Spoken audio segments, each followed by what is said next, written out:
Bonjour tout le monde, j'espère que vous allez bien. J'ai envie de vous dire deux, trois petites choses. Je vais essayer d'être le plus bref possible pour ne pas vous embêter, parce qu'il y a d'autres personnes qui vont s'exprimer et qui vont avoir d'autres choses à vous dire. Je vais vous raconter quelque chose juste avant d'arriver avec vous. J'ai accueilli ce matin dans le studio du théâtre, alors c'est une salle qui est juste à côté de la grande salle, et j'ai accueilli une classe de lycéens du lycée Fourier. C'est parce que cette année, on a décidé de renforcer la relation avec notre public scolaire. Les années passées, vous aviez sans doute pu croiser des classes qui venaient et qui assistaient avec nous au colloque dans la grande salle. Et cette année, on a décidé de construire un programme spécifique à destination des lycéens d'Auxerre et du département et de leurs professeurs. Et cette proposition sur laquelle nous avons travaillé, nous l'avons adressée à l'ensemble des lycées du département. Alors, c'est un travail que nous avons engagé, et ce travail, nous le devons à deux de nos amis que je voudrais saluer et citer. Ce sont deux enseignants qui sont depuis quelque temps très actifs au sein du Cercle Condorcet. Il s'agit de Louis Campanico et Frédéric Gant. Alors Louis et Frédéric, merci pour votre engagement dans ce projet à nos côtés, parce que si vous n'aviez pas été avec nous, on n'aurait sans doute pas été capable de construire un projet aussi ambitieux à l'intention des jeunes. Donc durant toute cette journée, vous allez croiser des lycéens qui vont sans doute se balader dans le foyer. Alors, qu'est-ce qu'ils ont fait, ces lycéens? Ils sont pas venus comme ça, les mains dans les poches. Ils ont d'abord travaillé avec leurs enseignants.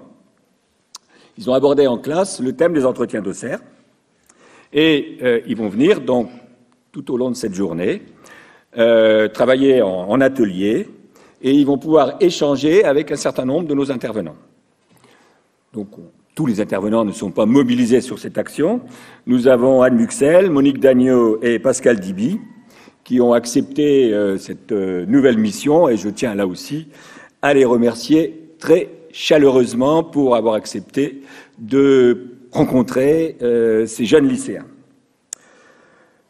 Pour nous, en tant que militants du Cercle Condorcet, c'est une mission qui est très importante, parce que nous on fait partie, on se revendique ainsi comme tel, on fait partie des gens qui pensons que notre école publique, notre école laïque, nous, on pense qu'il faut la protéger.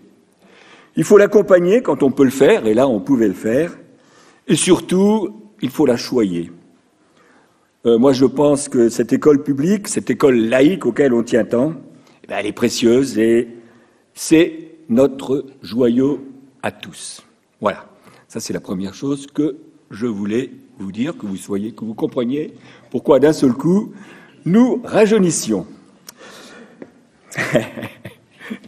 Bien, il y a juste un truc que j'ai oublié de faire, c'est de me présenter. Comme d'habitude, j'oublie de le faire. Donc, je m'appelle Sylvain Joliton, parce qu'il y a peut-être quelques personnes qui ne me connaissent pas encore. Je suis donc le président du Cercle Condorcet d'Auxerre, et l'association du Cercle Condorcet, c'est donc l'association qui organise chaque année ces entretiens d'Auxerre. Et donc, en tant que président, j'ai le plaisir, pour ne pas dire l'honneur, d'ouvrir cette 21e édition de notre colloque. 21 années consécutives, ça veut donc dire que c'est une belle aventure, une aventure qui dure, et une aventure qui n'a pu exister et durer que par la mobilisation d'un certain nombre d'acteurs. Alors parmi ces soutiens, je voudrais d'abord citer le soutien important des collectivités locales, et là, je voudrais me tourner vers Céline Barre et Isabelle Poiffol-Ferreira, que certains d'entre vous connaissent sans doute, que je vais malgré tout vous présenter. Céline, qui est là, est adjointe au maire d'Auxerre. Elle est en charge de la culture, du développement durable et de l'enseignement supérieur. Elle représente la ville d'Auxerre et son maire. Isabelle est conseillère régionale déléguée à la culture et elle représente le conseil régional de Bourgogne-Franche-Comté et sa présidente. Je souhaite bien évidemment remercier ces deux institutions que vous représentez, mais j'ai aussi envie de vous adresser des remerciements un peu plus personnels. Un merci très chaleureux à toutes les deux pour l'attention et je dirais l'amitié que vous portez à nos entretiens, et ça, nous y sommes très, très sensibles. Isabelle et Céline, merci. Continuez. Voilà. Je vais poursuivre mes remerciements parce qu'au fond, c'est le rôle d'un président de remercier. C'est un exercice auquel je me prête avec beaucoup de bonheur. Alors, merci à Valentine Zuber, qui est là avec nous, la présidente de notre conseil scientifique, qui anime les réunions de ce conseil avec talent. Merci aussi à toute l'équipe des bénévoles du Cercle Condorcet qui s'affairent à l'organisation. Vous devez les croiser dans le couloir, ils sont toujours en action. Avec un salut particulier pour l'énorme travail qu'elle réalise à Michel Vanini, qui est aujourd'hui secrétaire général de l'association, et à Agnès Deveau, qui s'occupe de l'ensemble de l'organisation. Et toutes les deux, un grand merci. Elles nous sont indispensables. Je remercie aussi le Théâtre d'Auxerre, qui nous accueille depuis tant d'années. Donc merci à toute l'équipe technique qui a un talent énorme, surtout avec des gens très amateurs comme nous. Ça fait du bien d'avoir des professionnels pour régler les problèmes auxquels on est parfois confronté. Je remercie aussi Pierre Keshkedian, le directeur de la maison, qui nous a proposé le spectacle d'hier avec Zabou Breitman, un spectacle qui a eu un très grand succès puisqu'on a affiché complet. Et malheureusement, je sais qu'un certain nombre d'entre vous n'ont pu y assister. On ne peut pas agrandir le théâtre, c'est dommage. Je voudrais aussi remercier Thierry Créter, je ne sais pas s'il est là, qui est le directeur de la culture de la ville d'Auxerre, qui lui aussi est un indispensable compagnon de route. Je remercie la librairie Oblique. Alors je vous conseille d'aller découvrir la super table de librairie que Grégoire Courtois et son équipe nous ont concoctée. Un merci aussi à Sciences Humaines. Sciences Humaines, un partenaire fidèle parmi les fidèles dès les origines. Et alors là, cette année, je vous engage aussi à aller faire un tour à la table de librairie. Vous allez y trouver le dernier numéro de la revue de Sciences Humaines, qui, je vous le donne en mille, est consacré à la fin de la vie privée. Alors, n'hésitez pas à en faire l'acquisition parce que vous allez avoir retrouvé un certain nombre de contributions d'intervenantes des entretiens d'Auxerre. Je ne vous les cite pas, je vous laisse la surprise. Voilà. Évidemment, je voudrais aussi... il ne s'agit pas de les oublier, adresser, alors là, pour le coup, un énorme, un gigantesque merci à l'adresse de nos intervenantes et de nos intervenants. Merci, chers amis, pour avoir répondu avec tellement de générosité à notre invitation. Vous aussi, vous êtes des joyaux. Vous êtes les joyaux des entretiens d'Auxerre et on a évidemment très envie de vous choyer pour que vous vous sentiez bien avec nous durant les journées que vous allez passer ici. Donc, merci, merci, merci, merci. Voilà. Bon, je vais conclure maintenant mon propos. Je ne vais pas vous embêter plus longtemps, d'autant qu'avec ces remerciements, vous allez avoir l'impression d'assister à la cérémonie des Césars. Mais, quand même, je voudrais conclure évidemment par des remerciements, mais ceux-ci me paraissent extrêmement importants. Je les adresse avec tendresse, je les adresse avec amitié à vous, cher public, qui nous faites l'honneur de valider notre projet par votre présence. Je vous remercie, je vous dis merci pour tout, merci pour votre curiosité, merci pour votre gentillesse, merci aussi parfois pour votre patience, merci pour votre bonne humeur et surtout un grand merci pour le talent que vous avez à faire de ces journées un magnifique espace de fraternité. Et par les temps qui courent, ça fait vraiment du bien. Voilà, je vous souhaite à toutes et à tous de bons entretiens d'Auxerre. Je sais qu'ils vont être passionnants comme chaque année. Et je nous souhaite aussi qu'ils soient joyeux. Merci.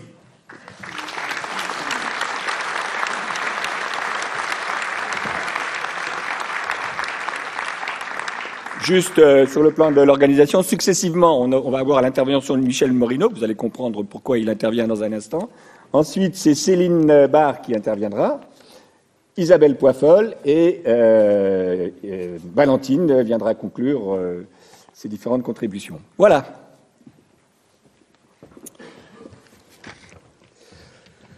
Bonjour à tous. Je suis chargé par la présidente Valentine Zuber du comité scientifique, par le président du Cercle Condorcet d'Auxerre, de rendre un petit hommage à un membre éminent du comité scientifique qui est disparu il y a juste quelques jours. Il s'agit de Patrice Roland, qui suivait les travaux du Cercle et surtout des entretiens d'Auxerre depuis le départ, c'est-à-dire, comme vient de le rappeler Sylvain, depuis une bonne vingtaine d'années. Patrice Roland était un juriste éminent, docteur en droit. Il avait obtenu l'agrégation de droit public en 1983 et il a terminé sa carrière à l'université Paris 12 de Paris-Créteil. Son œuvre est importante. Elle comporte des publications nombreuses sur la question des libertés publiques à laquelle il a consacré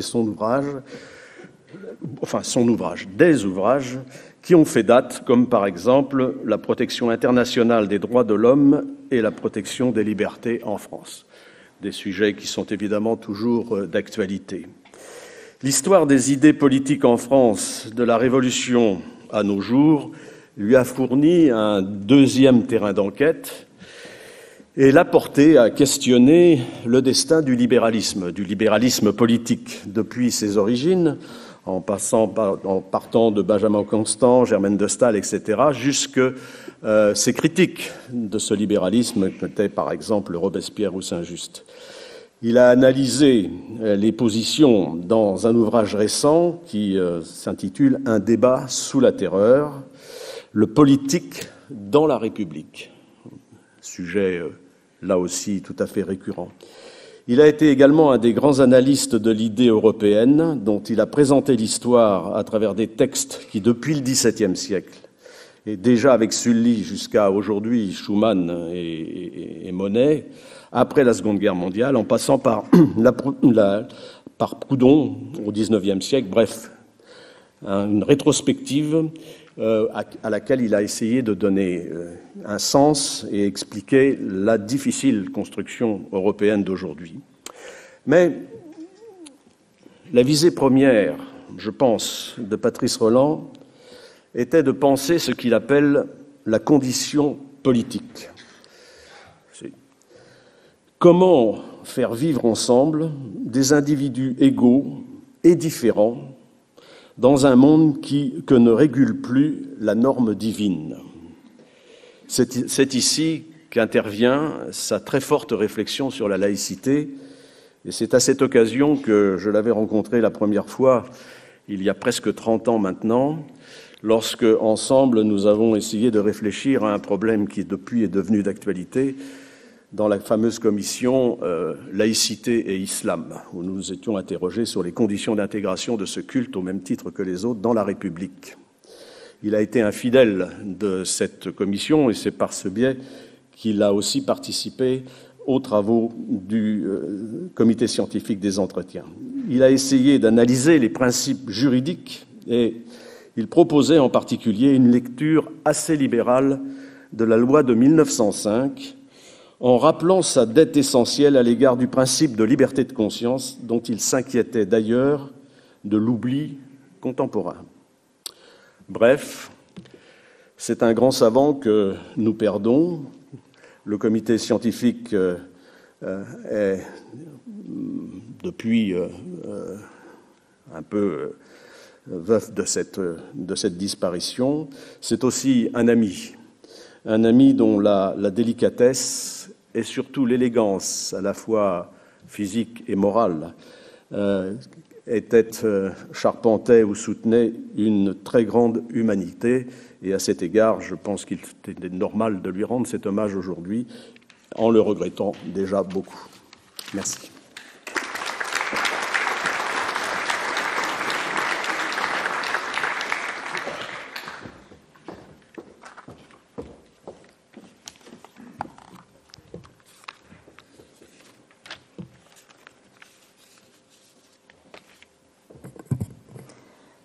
Bonjour à tous. Alors, c'est une grande joie en tant qu'adjointe à la culture de retrouver les entretiens d'Auxerre. Les entretiens, c'est à la fois des fondamentaux solides, une équipe de bénévoles qui travaillent d'arrache-pied tout au long de l'année pour ce grand rendez-vous, un public fidèle et des intervenants qui aiment revenir à Auxerre. La convivialité bourguignonne n'y est sans doute pas étrangère. C'est aussi, chaque année, quelques nouveautés et pas de côté. Au-delà du monde universitaire, le programme fait cette année la part belle aux écrivains, à la littérature et même à une figure familière du petit écran. Comme l'a déjà dit Sylvain, il y a des entretiens bis dans le studio du théâtre pour les lycéens auxerrois. Merci à Sylvain, à Valentine et à tous les membres du Cercle Condorcet pour leur attachement à l'éducation populaire et pour cette très belle programmation. Vie privée, vie publique, quelles frontières ? En préparant ce petit texte, j'avais l'impression d'être de retour en Cagne, en train de préparer une colle. Ce n'est qu'une fois dans l'année, ou deux. Le sujet est compliqué. Vous n'avez pas beaucoup de temps. Bon, j'ai quand même essayé de m'y coller. La vie privée est une notion juridique. On la trouve dans notre article 9 du Code civil. Toute personne a droit au respect de sa vie privée. Le privé peut se revendiquer. Je me souviens que le problème d'un sujet où il y a deux termes, c'est parfois que vous en oubliez un en chemin. La vie publique, elle, a besoin de transparence. Mais jusqu'où ? Donc, comment concilier dans nos démocraties le respect de ce qui est inaliénable et l'exigence de transparence ? Comment trouver un point d'équilibre qui garantisse à la fois les libertés de l'individu et celles du citoyen ? Alors, on peut avoir l'impression d'assister à un triomphe de la vie privée. Alors, ce triomphe est bien plus en demi-teinte qu'il n'y paraît, et il fragilise la vie publique. Alors, permettez-moi de finir par un petit plaidoyer pour l'intimité féconde qui nourrit l'engagement. Alors là, c'est l'annonce de plan. Rassurez-vous, j'ai un peu perdu la main, alors ce sera court. Alors, je ne vais pas m'appesantir sur le triomphe de la liberté des modernes, sur la liberté des anciens et sur la construction historique de la notion de vie privée. Nous avons la chance d'avoir parmi nous une très grande historienne, Michèle Perrault, et je vous conseille vivement comme livre de chevet son Histoire de chambre. Je ne vais pas non plus essayer d'expliquer en quoi la vie privée et son instrumentalisation peuvent fragiliser la vie publique. Le rendez-vous galant à Disneyland, le divorce annoncé sur un plateau télé, l'écart de conduite en scooter n'ont pas redoré le blason de la fonction présidentielle. Et Flaubert le disait déjà dans Madame Bovary, il ne faut pas toucher aux idoles, la dorure en reste au doigt. Au-delà du sujet un peu anecdotique de la pipolisation, j'ai l'impression que notre vie privée est perpétuellement menacée par nos usages numériques. Votre historique de recherche Google vous connaît certainement très bien. Il sait où vous projetez de partir en vacances. Il sait quels sont vos petits soucis de santé du moment. Et j'ai vu demain que deux tables rondes se penchaient sur les liens entre numérique et vie privée. Alors, je vais échapper à la confrontation de plus en plus poreuse entre vie privée et vie publique en faisant un petit éloge de l'intime qui nourrit l'engagement. Alors, je préfère l'intime à la vie privée et à sa peut-être tentation du recroquevillement et de l'exil. Intimus en latin, c'est ce qu'il y a de plus intérieur. Et dans un tableau de Klimt, Le baiser, on voit bien la porosité entre l'intime et l'extérieur. Le couple irradie et l'intime, c'est ce qui établit un lien que l'on noue avec des élus. Donc l'intime, c'est aussi ce qui nous met hors de nous-mêmes et nous permet de voir plus loin. Le philosophe Michael Flossel, dans son essai « La privation de l'intime », voit l'intime comme une réserve de questions et une réserve de critiques sur l'ordre établi.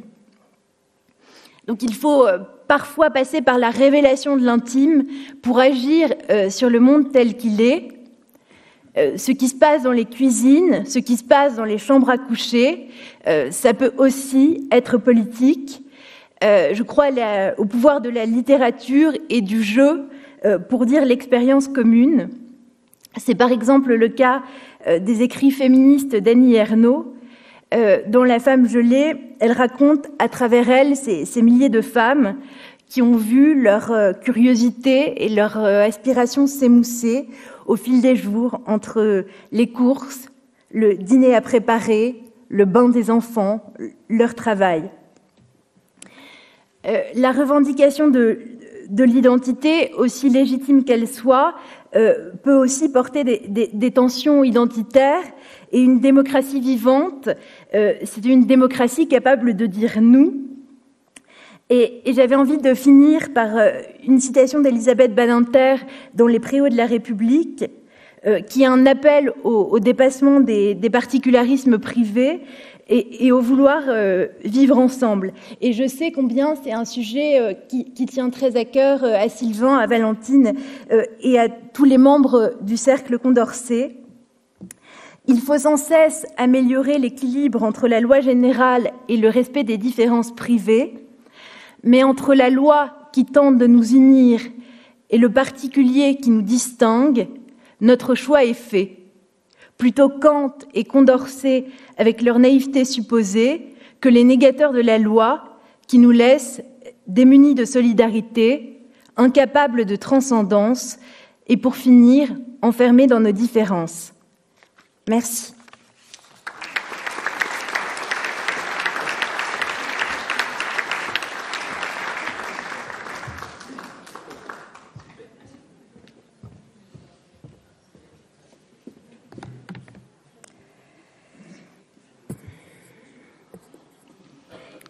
Mesdames et messieurs, nous sommes entre nous, donc on va éviter tout protocole.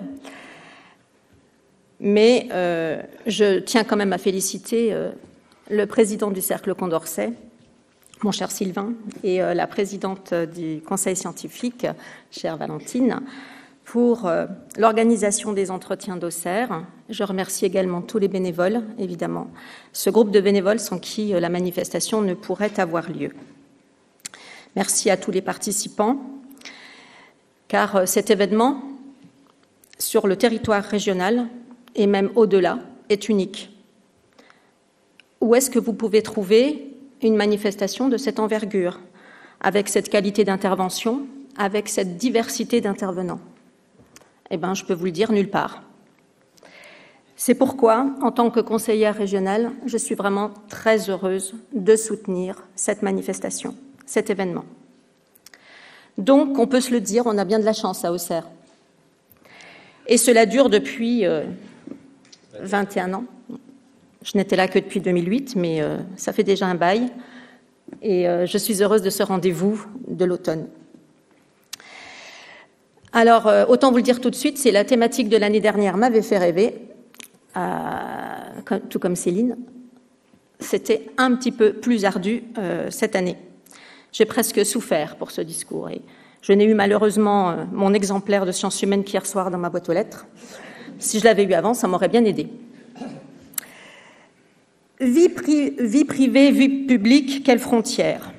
Eh bien oui, c'est une vaste question. Tant ces frontières, justement, sont mouvantes. La distinction entre vie privée et vie publique varie selon les époques, selon les contextes, selon la culture. Et elle est aujourd'hui de plus en plus ténue, cette frontière, et de plus en plus poreuse. Je vais laisser à nos intervenants, qui sont plus qualifiés que moi, le soin de répondre à cette question. Je vais juste essayer de vous livrer quelques pensées, quelques réflexions en tant que citoyenne et en tant que femme politique.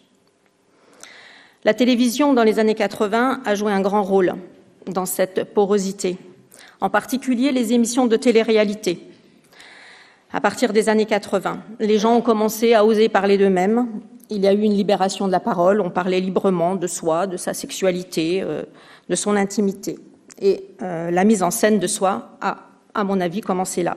Elle existait sûrement de bien d'autres manières auparavant, mais moins médiatisée. Elle a ensuite continué sur Internet et sur les réseaux sociaux. Et autant vous le dire tout de suite, c'est peut-être une histoire de génération, mais je n'ai jamais compris ce besoin de raconter sa vie dans les médias. Je ne comprends pas.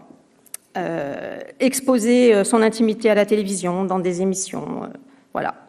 C'est quand même fascinant, vous ne trouvez pas? C'est fascinant, mais c'est aussi effrayant. Adolescente, comme beaucoup d'entre vous, je suppose, j'ai tenu mon journal intime. Mais en fait, c'était c'était un défouloir pour mes questionnements, c'était pour canaliser mes débordements. Personne n'était censé le lire, quoique. Bon, des fois, ça traînait un petit peu.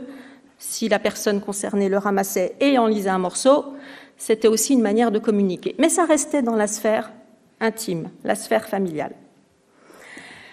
Aujourd'hui, l'exposition est totale.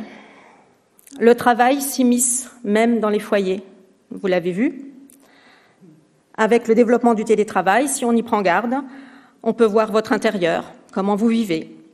On fait connaissance avec vos enfants ou avec votre chat qui passe inopinément devant la caméra. Dans l'espace public, votre intimité est également enregistrée par les nombreuses caméras de vidéosurveillance.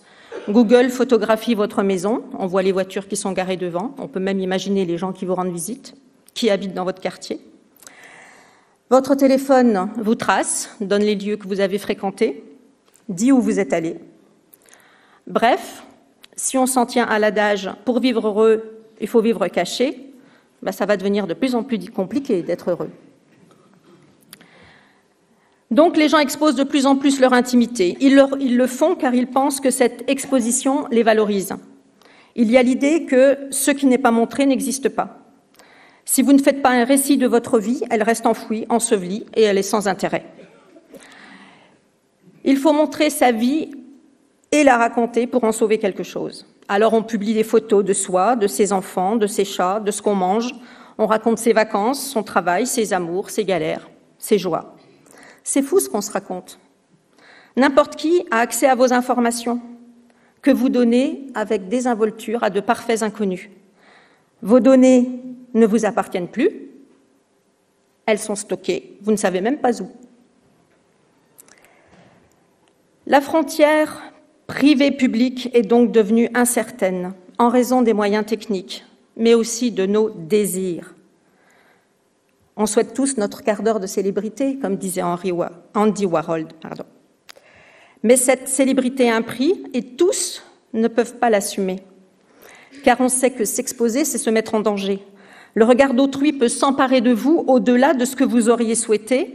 Les commentaires ne sont pas toujours bienveillants, ils sont parfois agressifs, menaçants, et certains souffrent de harcèlement. On en a eu des exemples médiatisés, hélas. De cette médiatisation permanente, qui faut-il accuser? En vérité, c'est un système dans lequel on participe tous. On Facebook, on tweet, on Instagram, on TikTok, on Twitch, et j'en passe. Chacun met en scène sa vie et commente celle des autres. Alors se pose évidemment la question du respect de la vie privée.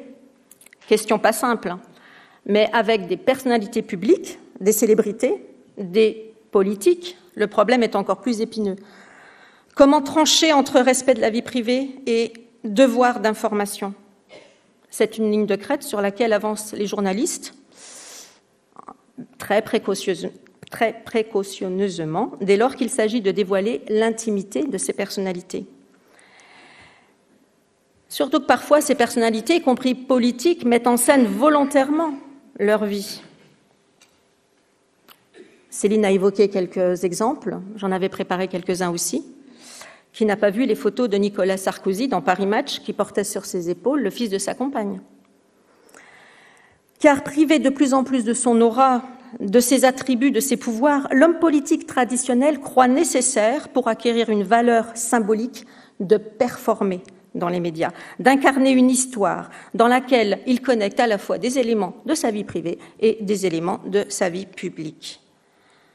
Que serait le mythe d'Obama sans l'image de sa famille idéale avec sa femme Michelle et ses filles? On se le demande. Elle a largement participé, en tout cas, à sa réussite. Mais Obama l'a fait, mais c'est difficile de respecter le récit que l'on donne de soi. On a parlé de l'affaire Hollande-Gaillet en 2014, mais qu'est-ce qu'on reprochait au président? Pas qu'il hésite entre deux femmes, pas qu'il ait une maîtresse, en France on est habitué. Hein. Non, ce qui a choqué, c'est qu'il avait dit quelques semaines avant que Valérie était la femme de sa vie. Et on le voit sur son scooter qui va rendre visite à Julie. Donc on se dit, mais cet homme-là, est-ce qu'on peut lui faire confiance? C'est ça qui pêche. Quand on place son intimité sous les feux de la rampe, il ne faut pas espérer en garder les coulisses secrètes. Parce que les outils de communication sont hyper réactifs, le fonctionnement tourne en boucle, les médias aussi d'ailleurs. On a la même info qui tourne tout le temps en boucle. Et l'intérêt a été bien compris par les adversaires politiques et alimenté par la curiosité de chacun. Donc tout concourt vraiment à rendre les frontières poreuses entre public et privé. On l'a dit, l'article 9 du Code civil va garantir le droit au respect de la vie privée à chacun. Et depuis sa création, la Cour européenne a également toujours souhaité protéger la vie privée. Mais ces dernières années, elle a progressivement infléchi sa jurisprudence en faveur de la liberté d'expression, qui autorise les articles sur des faits de vie privée, dès lors qu'un impact sur ces décisions, sur la politique menée, est possible. Et quand une personne politique demande le suffrage des électeurs ou est candidat à une fonction, eh bien, il est normal et naturel que les électeurs soient regardants sur la personnalité en question, y compris sur sa vie privée. On peut aussi penser que la transparence, donc l'exposition de la vie privée, est le corollaire de la démocratie parce que ça aide aussi à museler les complots, le complotisme. Quand on a l'information, eh ben, on ne fantasme pas.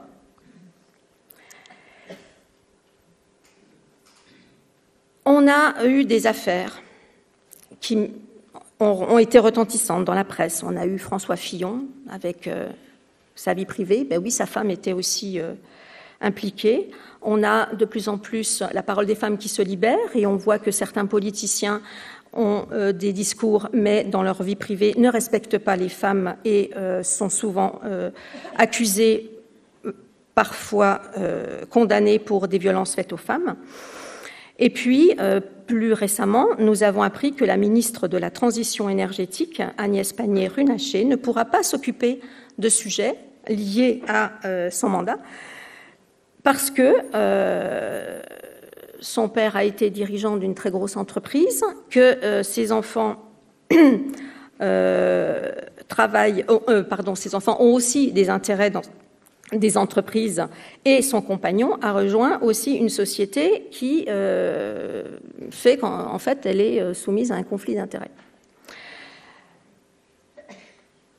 On a aussi dit que les fonds de ces entreprises sont en partie domiciliés dans des paradis fiscaux. Donc vous vous rendez bien compte que pour une ministre, c'est pas simple à gérer ça.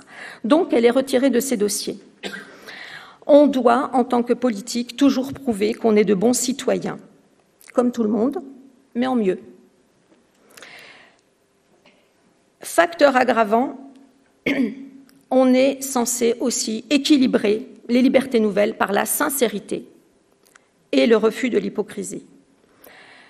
Les personnalités politiques et donc les personnalités publiques et donc politiques sont pris entre ces exigences accrues et le piège de la technologie. Et en tant que politique, je pense modestement, effectivement, que nous avons un devoir d'exemplarité. Mais je me sens aussi un devoir de soutenir, voire de mettre en place des politiques qui protègent la vie privée des citoyens, et en particulier des plus jeunes. Ces influenceuses qui mettent en scène la vie de leurs enfants, c'est insupportable. Et il y a de nouvelles règles qui encadre la diffusion d'images d'enfants sur une plateforme en ligne. Et puis, en tant que politique, il me semble qu'il faut insister largement sur l'éducation aux médias et à l'information. C'est ce que vous essayez de faire au Cercle Condorcet, à travers vos interventions, vos conférences et surtout les ateliers en direction des jeunes. Donc merci pour cette action, mais je vous invite tous à réfléchir à vos pratiques et ensemble, essayons que cette frontière ne devienne pas complètement inexistante. Merci.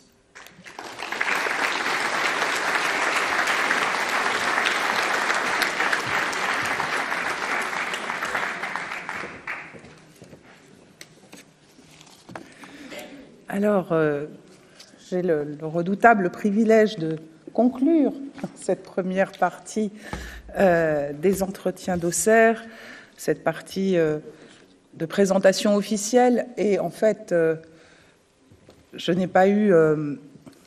C'est trop fort ? Non, c'est pas assez. Bon, très bien. Donc c'est toujours un peu compliqué de passer après tout le monde. Mais en tout cas, tout ce que je veux dire, c'est que il n'y a qu'à Auxerre ou que des responsables politiques comme vous, Céline, comme vous, Isabelle, prenez l'objet tellement au sérieux que vous avez fait l'introduction. Donc merci beaucoup.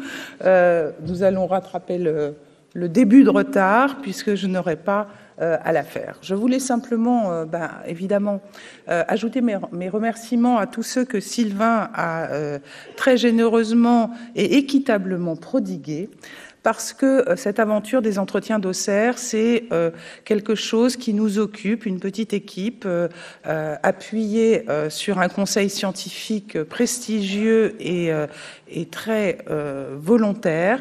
Et nous travaillons depuis le mois de janvier jusqu'à la veille des entretiens, de manière régulière, de manière fraternelle, de manière constructive, et à réaliser ce que vous allez vivre pendant ces 2 prochains jours.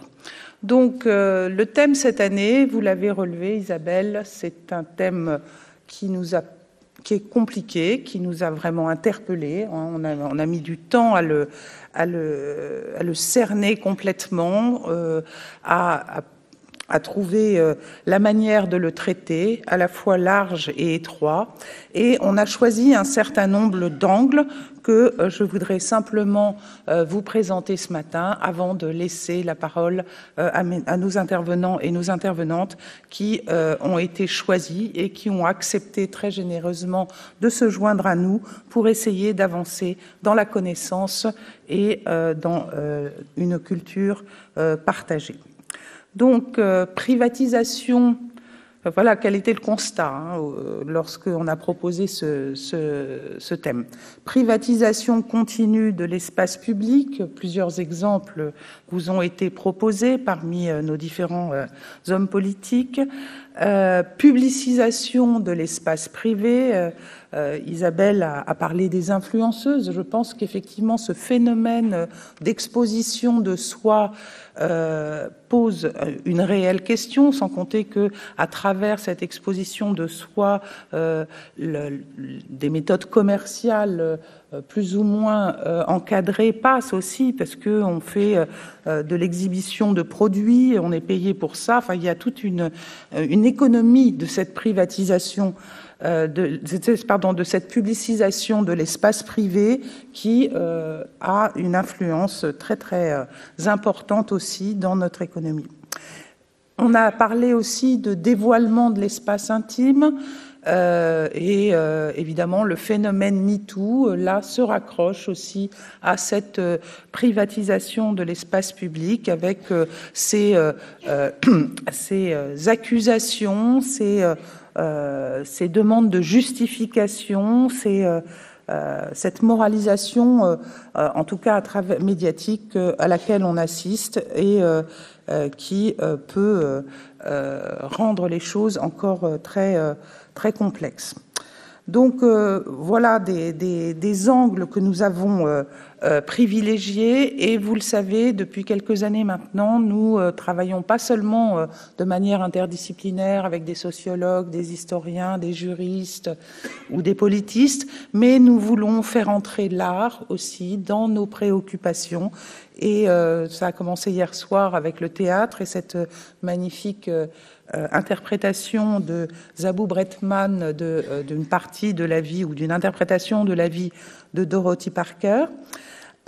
Et donc, nous avons aussi invité un certain nombre d'écrivains, d'artistes, et nous sommes très heureux de partager cette réflexion commune, multifacette, sur les rapports entre vie privée, vie publique, et comment ceux-ci se transforment et peut-être vont dessiner un autre monde public où, comme l'avait dit Andy Warhol en son temps, chacun aura le droit à son quart d'heure de publicité.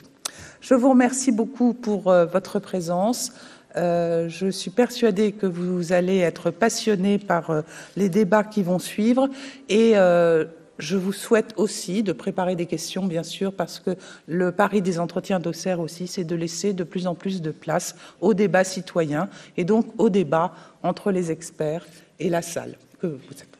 Je vous remercie et bons entretiens d'Auxerre à vous toutes et à vous tous.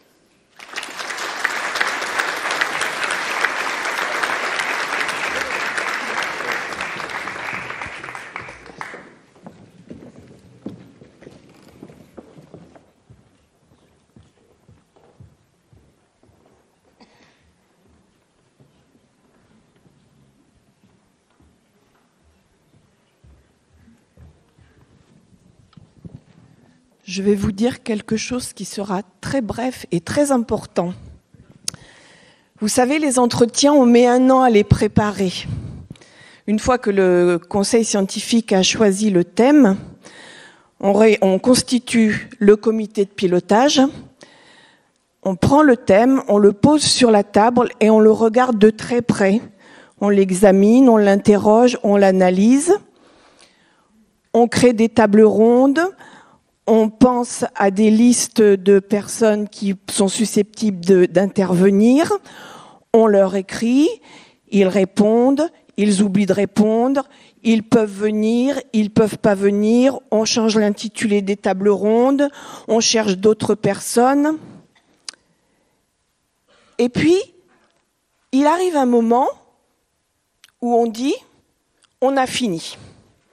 Sur l'écran de l'ordinateur, la programmation est là, elle est stabilisée, les tables rondes tournent bien rond, tous les intervenants ont répondu. À ce stade-là, les intervenants, ils sont encore des noms, des adresses mail, des numéros de téléphone. Et puis, il arrive ce jour où ils deviennent un visage, un sourire, une présence. Ce jour-là, c'est maintenant et c'est très émouvant. Les entretiens 2022, c'est parti.